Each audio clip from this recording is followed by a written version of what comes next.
말씀을 받기 전에 여러분 주보 바뀐 거 노리스 하셨습니까? 예, 바뀌었습니까? 하시는 분들은 참 세상 편하게 사시는 분들이십니다. 예, 저희들이 3개월에 한 번씩 주보가 바뀝니다. 이제 오늘이 5주째 5월 31일에서 저희들이 6월달 이제 6, 7, 8 여름입니다. 그래서 아주 하늘색으로 파랗게 시원하게 되어 있습니다. 우리 디자인팀들이 계속해서 수고해주고 계신데 귀한 섬김 감사드리고 정말 이런 변화들이 우리의 마음속에도 새롭게 이루어지는 변화들이 차기를 소망합니다. 우리 옆에 분들에게 인사 함께 나누실 수 있길 바랍니다. 우리 여름을 뜨겁게 삽시다. 그리고 한번 좀 인사 좀 여름을 뜨겁게 삽시다.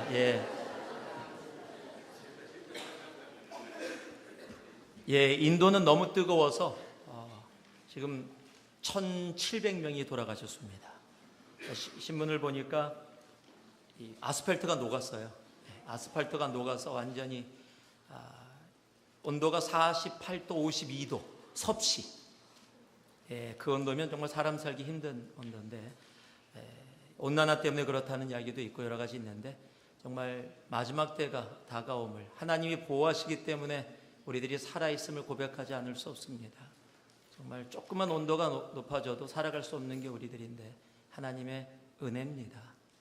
그래서 오늘도 그 은혜에 감사하며 살아갈 수 있는 우리가 되기를 소망합니다. 자, 오늘 말씀 함께 받겠습니다. 창세기 7장 23절입니다. 우리 창세기 강의 우리 블레싱 시리즈 10번째 말씀입니다. 창세기 7장 23절 우리 한 절 말씀 여러분이 가지신 성경으로 우리 한 목소리를 봉독해 올립니다. 함께 하겠습니다. 지면의 모든 생물을 쓸어버리시니 곧 사람과 짐승과 기는 것과 공중의 새까지라. 이들은 땅에서 쓸어버림을 당하였으되 홀로 노아와 그와 함께 방주에 있던 자만 남았더라. 아멘. 1994년 새벽 4시 3분은 제 삶 속에 참 두려웠던 날 중에 하나입니다. 미국에 와서 살면서 한두 번 정도 이 상태로 세상이 끝나는 것이 아닌가 이런 생각을 했던 적이 있습니다. 바로 남가주에 가장 큰 지진이 왔던 날입니다. 그전에도 지진을 조금 경험했었습니다. LA 지역이니까 지진들이 오고 갑니다. 한국에 있을 때 한 번도 경험하지 못했던 지진을 미국에서 경험하면서 좀 흔들리면은 맨 처음엔 놀랐는데 몇 번 경험해 보니까 별거 아니더라고요. 어떻게 보면 롤러코스터 타는 것처럼 재밌었습니다. 그래서 조금 흔들리면 좀만 더 흔들어 주시지 이런 생각을 할 정도로 그냥 그렇게 지내왔는데 이 1994년도에 일어났던 이 새벽 4시 3분에 일어났던 이 지진은 그런 지진이 아니었습니다. 새벽에 잠을 자는데 저는 누가 저를 막 심하게 흔들어서 깨우는 줄 알았습니다. 그런데 어느 정도로 흔들렸냐면 침대가 막 흔들리는데 한 번도 여태까지 경험했던 지진과는 비교가 안 되는 그런 지진이었습니다. 너무 놀라서 벌떡 일어났습니다. 그리고 나서 순간적으로 생각했던 게 있습니다. 이 방이 좀 좁아서 침대와 제 책장이 붙어 있었는데 그 책장을 제가 직접 만들었습니다. 그 책장은 어떤 책장이냐면 빨간 벽돌 책장입니다. 빨간 벽돌을 4개 쌓고 나무 판자를 놓고 빨간 벽돌 쌓고 나무 판자 놓고 아마 그런 책장 만드신 분이 있을 겁니다. 나름대로 한다고 6층까지 쌓습니다. 그리고 거기에 책을 빼곡히 집어넣어놨는데 아침이라 그게 흔들리고 있는 거예요. 깜짝 놀랐습니다. 그래서 그냥 바로 침대에서 벌떡 일어나 누가 그런 얘기를 했거든요. 지진이 심하게 올 때는 문지방에 쓰는 것이 최고다. 거기는 위아래가 막혀 있으니까 거기가 가장 안전하다. 그래서 그 앞에 그냥 그 안으로 들어가서 꼼짝 안 하고 아무 생각도 없었습니다. 부모님들도 깜짝 놀라서 일어나셨고 저희도 그냥 일어났고 그냥 그래서 깜짝 놀라서 그곳에서 벌벌 떨고 있었습니다. 아니나 다를까 제가 나오자마자 조금 있다가 책장이 무너져 내렸습니다. 그때 빨리 안 나왔으면 제가 여기 없을 겁니다. 그 빨간 벽돌들 생각하면 그때 정말 떨면서 그랬어요. 이렇게 세상이 끝나는 것이 아닌가. 그 흔들림이 여태껏 경험했던 흔들림과는 엄청난 차이가 있었기 때문입니다. 그런 천재지변이 아니더라도 우리의 삶 가운데는 순간순간 살아가면서 이것이 내 인생의 마지막이 아닌가, 도저히 길은 없고 이제는 살아갈 수 없겠다라고 느껴질 때가 종종 있습니다. 다른 표현을 하면 인생의 막다른 골목처럼 더 이상 길이 보여지지 않는 상황, 이 상태로 끝인가? 더 이상 길은 없나? 부부관계 속에 너무 힘들고 지쳐서 이제 이 관계는 더 이상 소망이 없는가? 길은 없는가? 물질로 힘들고 지쳐서 이제는 내가 더 이상 살아갈 수 있는 길이 없는가? 더러는 삶 속의 병 때문에, 지치고 힘듦 때문에, 육체적인 약함 때문에 이것이 나의 마지막인가라고 생각될 때가 분명히 있을 겁니다. 그러나 그렇지 않습니다. 오늘 제가 말씀의 제목을 막다른 골목에도 길은 있습니다 라고 정했습니다. There is a way even on a dead end. 오늘 본문의 말씀이 어떤 말씀입니까? 홍수가 오는, 홍수장이라고 불리는 장입니다. 그냥 물이 조금 많아진 홍수가 아니라 천재지변이 일어나서 창조 전의 모습으로 돌아가는 그런 홍수입니다. 하늘과 땅에서 물이 쏟아져서 도저히 사람이 살아갈 수 없게 되어지는 상태, 도저히 사람이 이제는 더 이상 살 수 없는, 살 길이 보여지지 않는 상태가 바로 우리들이 잘 알고 있는 노아의 홍수라고 불리는 성경의 사건입니다. 오늘 함께 봉독한 23절도 그것을 이야기하고 있습니다. 지면의 모든 생물을, 좀 강한 단어로 쓰셨죠? 쓸어버리시니 곧 사람과 짐승과 기는 것과 공중의 새까지라 이들을 땅에서 쓸어버림을 당하였으되, 영어로는 wiped out, 다 치워버렸다, 소멸시켜 버렸다라는 상태라는 겁니다. 지금 그러한 상태가 지금 이 땅에 임하게 된 겁니다. 한마디로 얘기하면 살아날 길이 없다, 소망이 없다, 더 이상 내일은 없다라는 말이 바로 이 말입니다. 그런데 여러분, 성경은 끝까지 읽어야 됩니다. 너무도 귀한 말씀이 그곳에 적혀 있는데, 당하였으되 홀로 노아와 그와 함께 방주에 있던 자만 남았더라.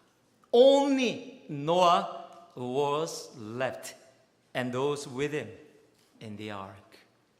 그런데 살아난 사람이 있습니다. 바로 노아와 그의 가족들입니다. 온 세상을 와이프아웃 시키셨는데, 다 쓸어버리셨는데 노아와 그의 가족은 살아났다라는 겁니다. 왜 노아와 그의 가족만 살아났을까요? 왜 모든 생물을 다 쓸어버리셨다라고 하는데 노아는 살아났는가요? 왜 노아는 재창조의 그 시작이 되어지는 소망과 미래, 그리고 내일을 얻게 되었는가요? 그 이야기는 뭡니까? 아무리 세상에 끝이 있다 할지라도 하나님께서 택하신 자들의 삶 가운데는 그것이 끝이 아니라 분명히 새로운 시작을 이루시는 길을 하나님이 내신다라는 사실입니다. 그래서 막다른 골목에도 길이 있습니다. 세상은 길이 없다라고 얘기합니다. 그런데 하나님은 길이 있다라고 이야기합니다. 오늘 이 자리에 함께 와서 예배를 드리시는 우리 새누리의 가족 한 분 한 분의 삶 가운데 세상이 아무리 길이 없다라고 이야기해도 길이 있습니다라고 선포할 수 있는 우리 모두가 되기를 주님의 이름으로 축복합니다.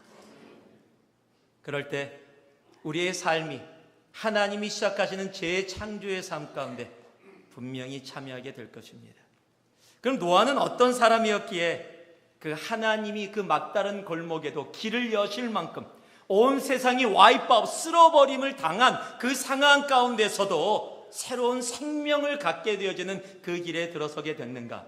오늘 말씀을 통해서 우리들이 함께 보기를 원합니다. 1절 말씀입니다. 우리 7장 1절 말씀, 우리 한 목소리로 크게 우리 봉독해 올리겠습니다. 함께 합니다. 여호와께서 노아에게 이르시되 너와 내 온 집은 방주로 들어가라. 내가 이 세대에 내 앞에서 의로움을 내가 보았음이니라. 여기에 굉장히 중요한 단어가 하나 나오는데, 내 의로움을, 노아의 의로움을 내가 하나님이 보았다라는 단어입니다. 이 보았다라는 단어는 히브리어로 라아라는 단어인데, 이 라아라는 단어는 그냥 보았다, 지나가면서 눈에 보여졌다라는 것이 아니라, 영어로 얘기하면 see가 아니라 watch입니다. 즉 내가 인텐션을 가지고 주의 깊게 바라보았다, 관찰했다, 증명되었다, 살폈다, 조사했다라는 뜻을 갖고 있는 동사입니다. 즉 하나님께서 노아의 삶을 다 보았는데 너는 방주에 들어갈 만하다라는 겁니다. 여러분, 여기서 우리들이 알아야 할 것이 있습니다. 하나님이 보고 계신다라는 사실입니다. 여러분, 하나님은 모든 것을 다 보고 계십니다. 그런데 하나님이 보고 계시다는 사실을 우리들이 잘 인식하지 못하고 살아갈 때가 많습니다. 왠지 아십니까? 우리의 눈이 밖을 향하기 때문입니다. 재밌는 사실은요, 내가 다른 사람을 바라보고 다른 사람에게 집중하기 시작할 때 우리는 하나님이 나를 보고 계시다라는 사실을 잊고 살아갈 때가 많습니다. 우리가 잘 아는 마태복음 7장 3절 말씀을 보면은요, 어찌하여 형제의 눈 속에 있는 티는 보고 내 눈 속에 있는 들보는 깨닫지 못하느냐. 자, 보세요.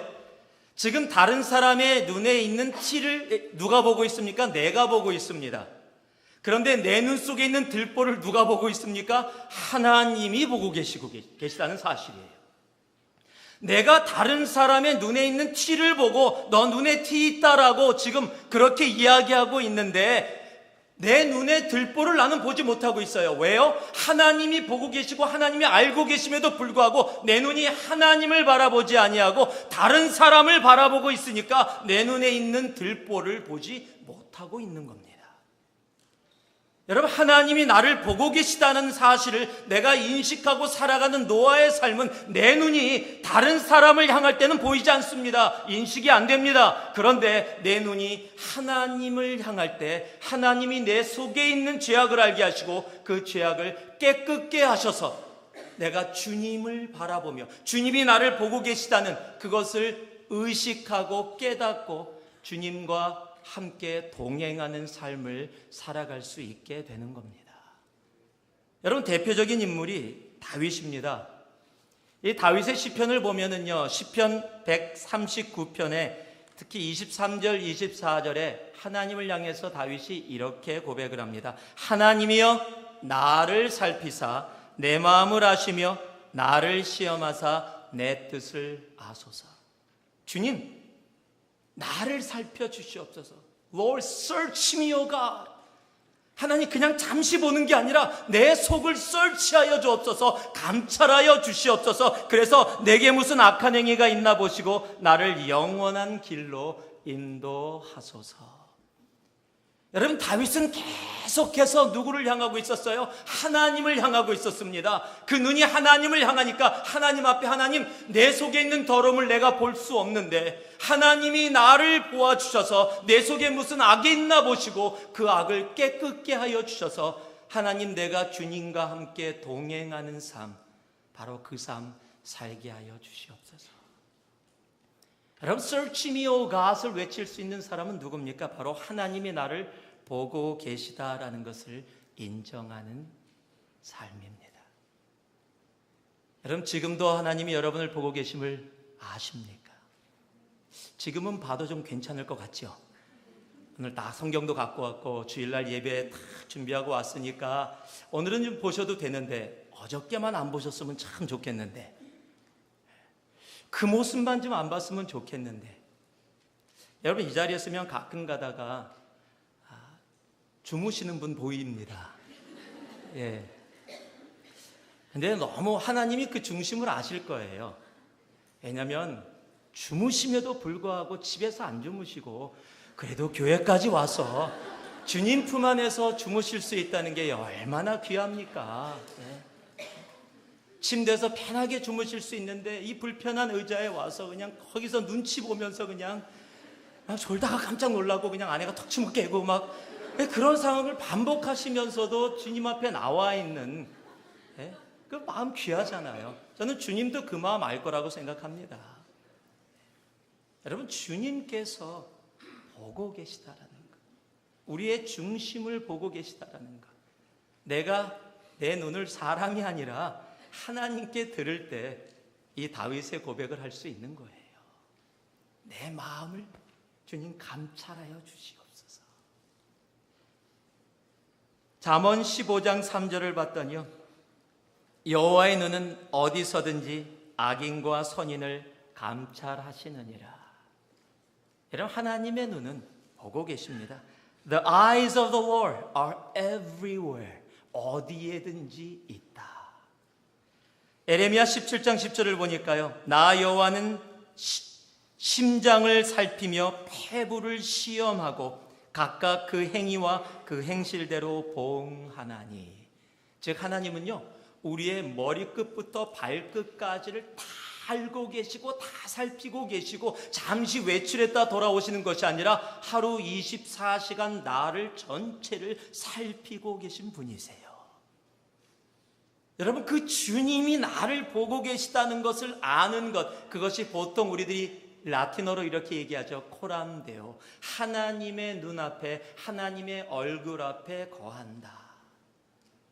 여러분, 그것을 성경이 동행이라고 이야기했잖아요. 하나님과 함께 걷는다. 이트할락. 하나님과 함께 걷기 때문에 하나님을 순간순간 의식하고 하나님만을 생각하는 삶. 여러분, 그 삶이 바로 온 세상이 멸망하는 가운데서도 길을 만드시는 하나님의 은혜를 체험한 노아의 삶이라는 사실입니다. 여러분의 눈이 어디를 향하고 있습니까? 혹 다른 사람의 눈에 있는 티끌을 향하고 계시지는 않습니까? 그래서 이렇다 저렇다 그렇게 바라보고 계시지는 않습니까? 여러분, 진정으로 막다른 골목에서 세상의 끝에서 길을 여시는 하나님을 체험하는 은혜는 나의 눈이 하나님을 향해 주님, 내 마음을 감찰하여 주시옵소서. Search me, O God.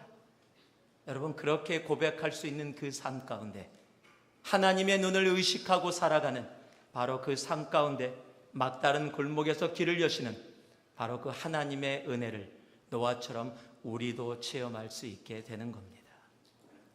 한수도원에 훌륭한 원장님이 계셨습니다. 그에게 많은 제자들이 있었는데 원장님이 편애를 하시는 것처럼 한 사람을 굉장히, 한 제자를 사랑하셨어요. 한 제자를 너무 사랑하니까 제자들이 불평을 하기 시작했습니다. 아니, 원장님, 왜 걔가 뭐가 그렇게 특별하다고 그 아이만 그렇게 사랑해 주십니까? 근데 그 아이는 그렇게 특별한 것도 없고 남들보다 공부도 그렇게 뛰어나게 하질 못했습니다.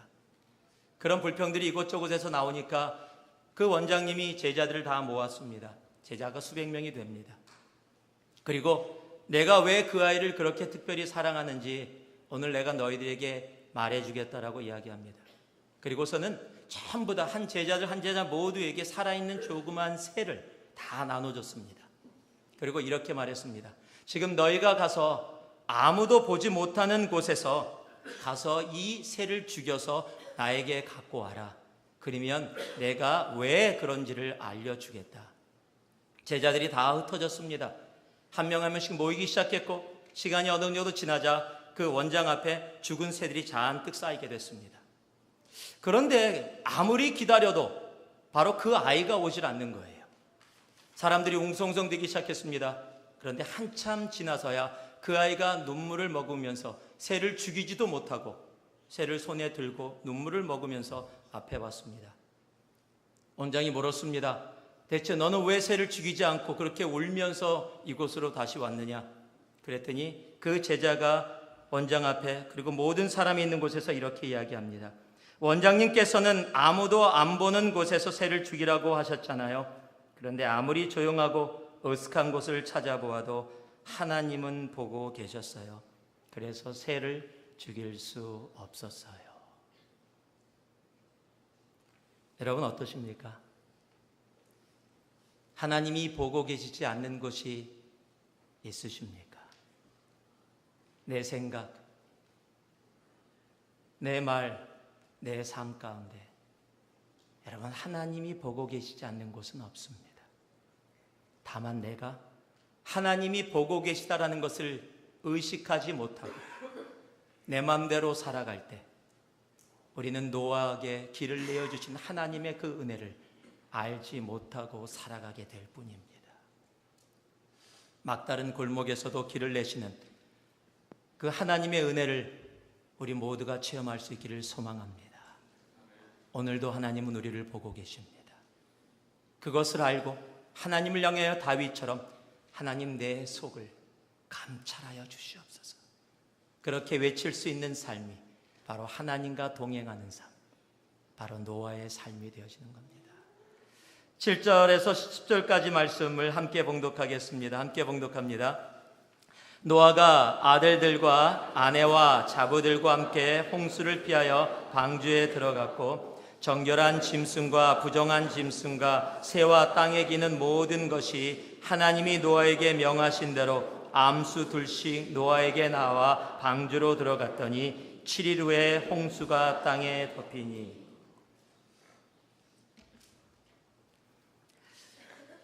제가 목사가 될 때 몇 번 여러분과 나눴지만 정말 되기 싫었습니다.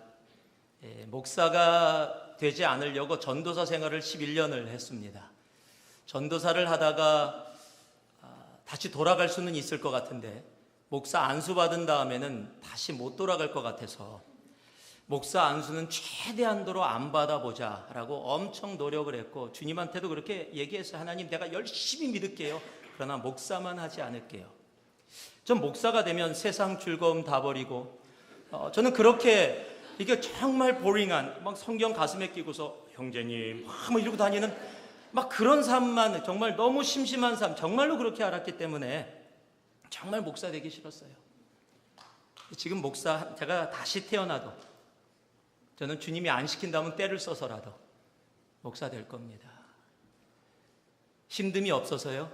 어려움이 없어서요? 아니요. 어려움 다 있고 힘듦 다 있습니다. 그러나 하나님이 주신 이 목사의 길에서 하나님이 정말 허락하신 특별한 은혜들이 있습니다. 말로 표현되어질 수 없는 은혜요. 제가 여러분에게 설명을 할 수가 없어요. 궁금하시면 들어와 보시면 됩니다. 그러면 금방 아실 수 있습니다. 많은 사람들은요, 목사뿐만 아니라 예수를 믿는 삶이 굉장히 심심하고 보링한 삶, 어려운 삶, 고통의 삶이라고 생각하는 사람들이 많습니다.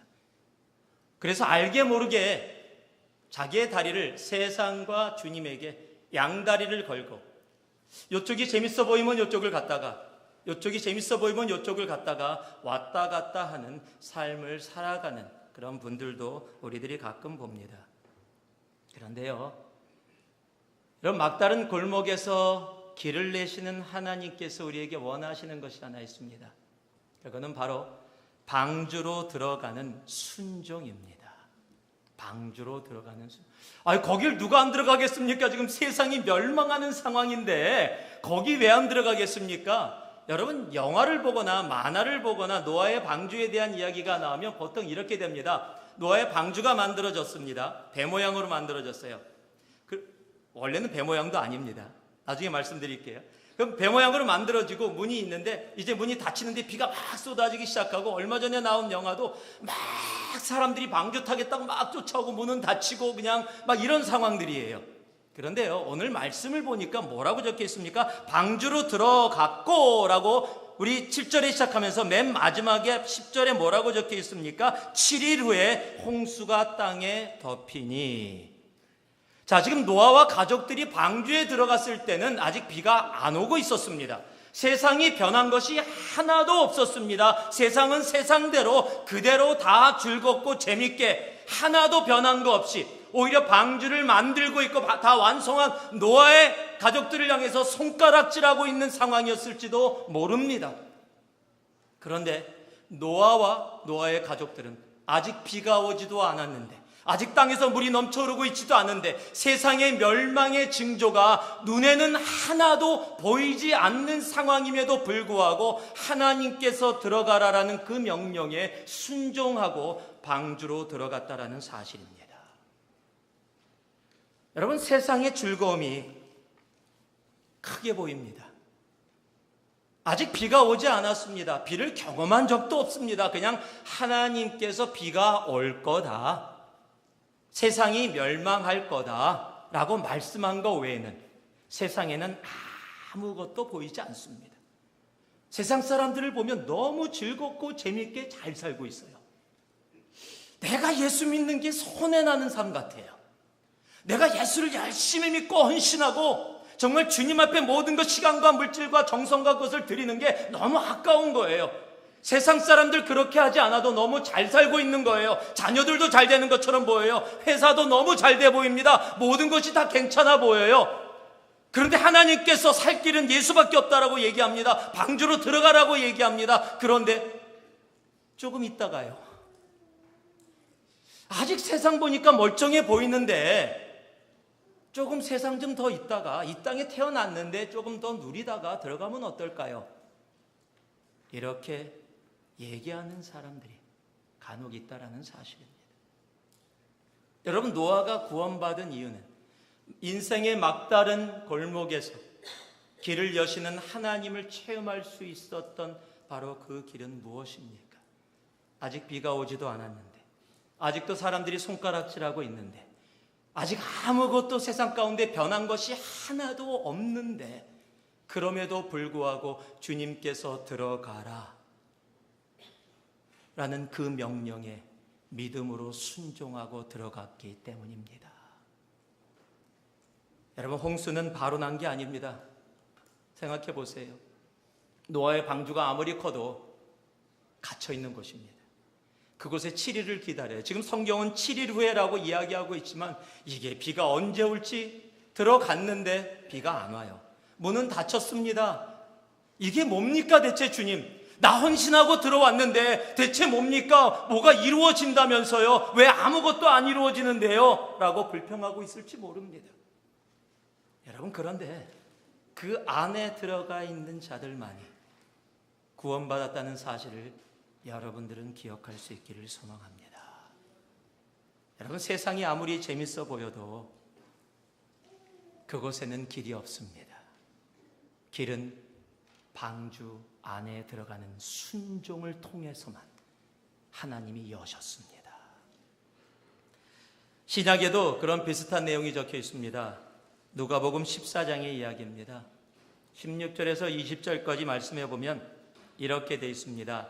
이르시되 어떤 사람이 큰 잔치를 배설하고 많은 사람을 청하였더니 잔치할 시간에 그 정하였던 자들에게 종을 보내요. 이야기는 뭡니까? 지금 잔치를 베풀겠다고 이야기하고 사람들에게 언제 어느 시에 잔치를 베풀겠다고 RSVP를 했습니다. 그러니까 사람들이 RSVP에 답을 한 겁니다. 알겠습니다, 그 시간 기억하겠습니다 라고 다 대답을 해서 다시 그들에게 이제 종을 보내서 바로 지금이 잔치가 베풀어지는 시간입니다. 여러분들 초청드렸었는데 이제 와서 그 잔치에 참여합시다 라고 가서 다시 종을 보냈습니다. 그런데 사람들의 대답이 이렇습니다. 다 일치하게 사양하여 하나는 가로되 나는 밭을 샀음에 불갑을 나가보아야 하겠으니 청컨대 나를 용서하도록 하라 하고, 또 하나는 가로되 나는 소 5겨리를 샀음에 시험하러 가니 청컨대 나를 용서하도록 하라 하고, 또 하나는 가로되 나는 장가 들었으니 그러므로 가지 못하겠노라 하는지라. 여러분, 이 말을 보면 참 재밌습니다. 지금 다 오겠다고 약속했던 사람들입니다. 그런데 정작 잔치를 벌리니까 익스큐즈들이 생겼어요. 한 명은 밭을 샀습니다. 그런데 밭을 가서 좀 봐야 된다라는 겁니다. 사업을 새로 시작했습니다. 새로운 일들이 생겼습니다. 가서 돌봐야 될 게 너무 많다라는 겁니다. 그러면서도 예의도 다 지킵니다. 어쨌든 약속했는데 못 가니까 용서하도록 하라라고 성경 기록하고 있어요. 또 다음 뭡니까? 소 5겨리를 샀는데 시험하러 가야 된다라는 겁니다.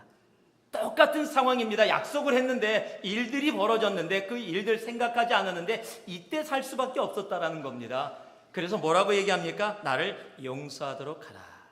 그런데요, 세 번째는 재밌습니다. 또 하나는 가로되 나는 장가 들었으니 그러므로 가지 못하겠노라. 여기는 용서해달라는 말이 없어요. 왜요? 장가는 이게 더 중요한 거예요. 이건 지금 나는 이유가 되는 거예요. 이건 지금 다른 것들은 이유가 되긴 하는데 좀 미안한 마음이 있는데 장가 가는 사람은 아주 당당한 거예요. 이게 얼마나 큰일인데 내 삶 속에. 그러니까 뭐 용서를 구하는 게 아니라 오히려 당신이 와서 축하금 내야 돼요.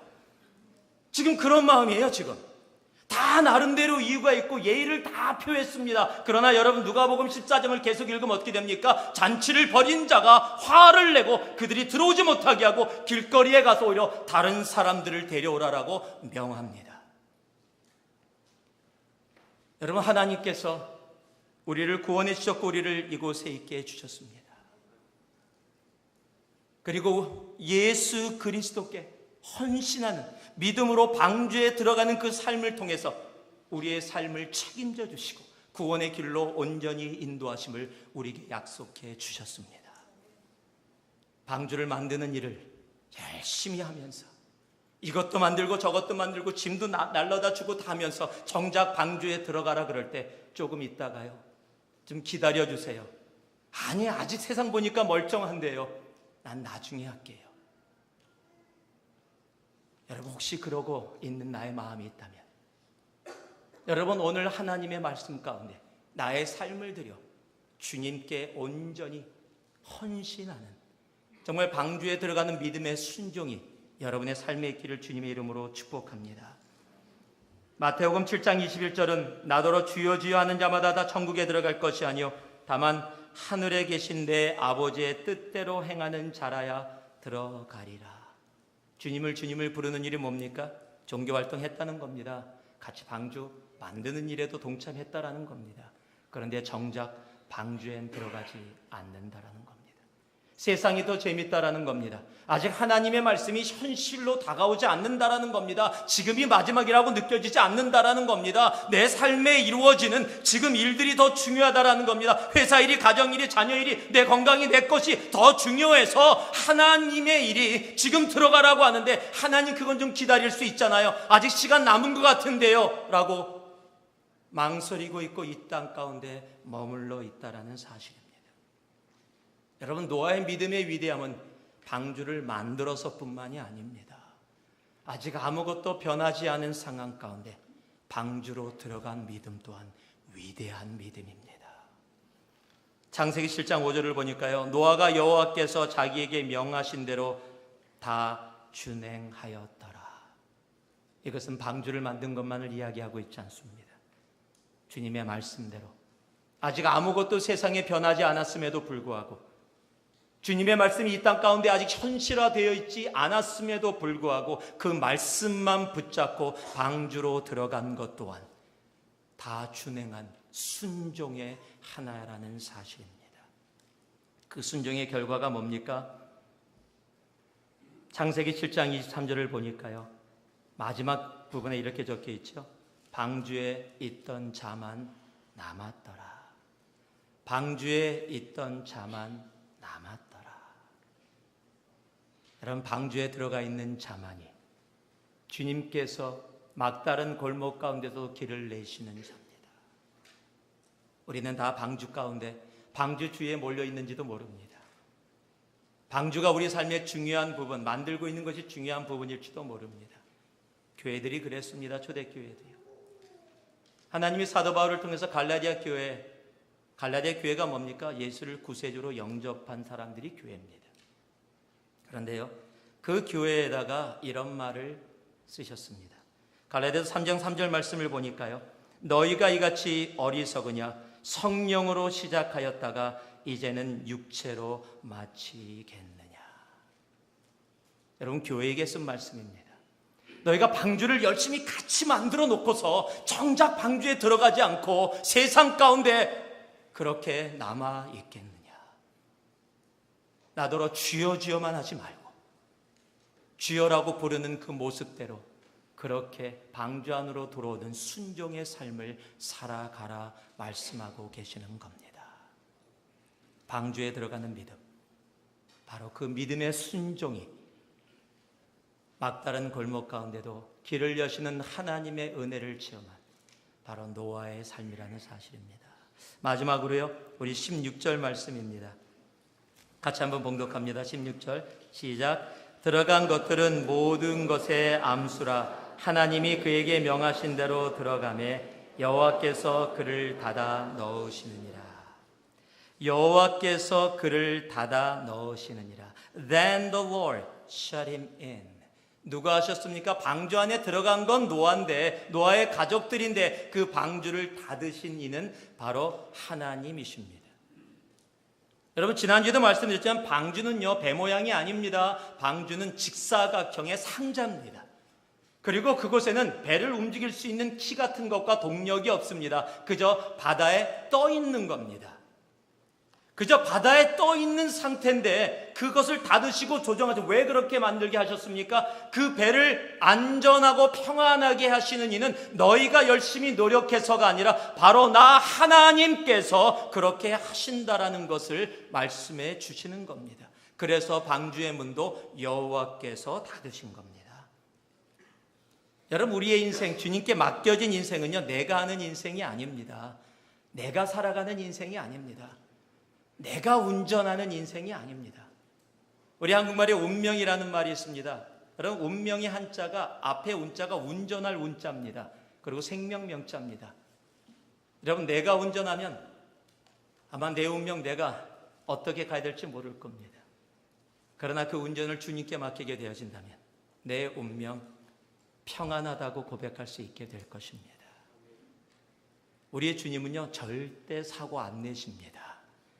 우리의 주님은 조시지도 않습니다. 우리의 주님은 완벽하십니다. 그러기에 방주 안에만 진정한 안전과 평안이 있는 겁니다. 여러분, 세상 다른 곳에서 눈에 보이니까 그곳에서 찾지 마시기 바랍니다. 여러분, 노아가 방주 안에 들어갔습니다. 밖에는 이미 홍수가 일어나서 온 세상이 멸망되어졌습니다. 그러나 노아는 그게 보이지도 않습니다. 보지도 않습니다. 왜요? 방주 안에서 하나님이 그들을 지키시고 보호하심을 오히려 체험하면서 세상의 멸망 가운데 길을 여신 하나님 앞에 감사하고 예배하면서 나아갈 수 있게 되었다라는 사실입니다. 여러분, 예수 안에만 바로 그 평안이 있습니다. 요한복음 16장 33절을 보니까요, 이것을 너희에게 이름은 너희로 내 안에서 평안, 즉 예수 안에서 평안을 누리게 하려 함이라. 세상에서는 너희가 환난을 당하나 담대하라. 내가 세상을 이기었노라 하시니라. 누가요? 우리 예수 그리스도가 세상을 이겼기에 예수 안에만 진정한 샬롬, 평안이 있는 겁니다. 여러분, 세상이 없습니다. 종교 활동이 없습니다. 어느 감리교 목사님이 여러분 잘 아는 이야기죠. 꿈에 죽은 다음에, 꿈입니다. 죽은 다음에 천국을 갔습니다. 평생을 감리교에서 태어나 감리교로 자라서 감리교 목사까지 돼서 많은 영혼들을 인도했습니다. 궁금한 게 있었습니다. 평생 천국에 감리교인이 몇 명이나 있을까? 주님께 물었습니다. 천국에 감리교인이 몇 명이나 있습니까? 예수님이 고개를 절레절레 흔들면서 한 명도 없다 그러시는 거예요. 큰 충격이었습니다.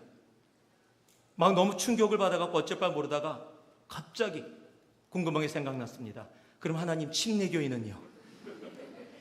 그때 주님께서 침례교인도 한 명도 없다 그러시는 거예요. 그럼 장로교인은요? 성결교인은요? 주님께서 다 고개를 흔드시면서 한 명도 없다. 당황했습니다. 그럼 대체 천국에 누가 있습니까? 크리스찬만이 있다. 여러분, 세상의 종교 활동으로 하나님 앞에 나아가지 않습니다.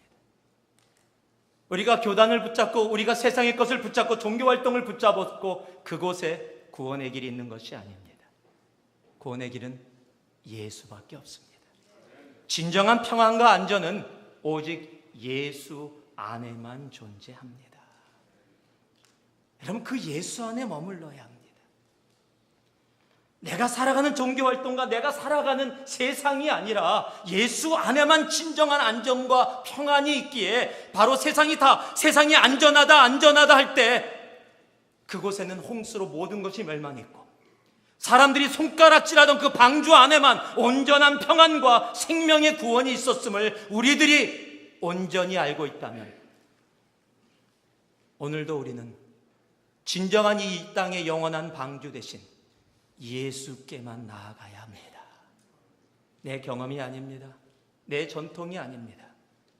내 종교활동과 세상이 아닙니다. 바로 예수 그리스도입니다.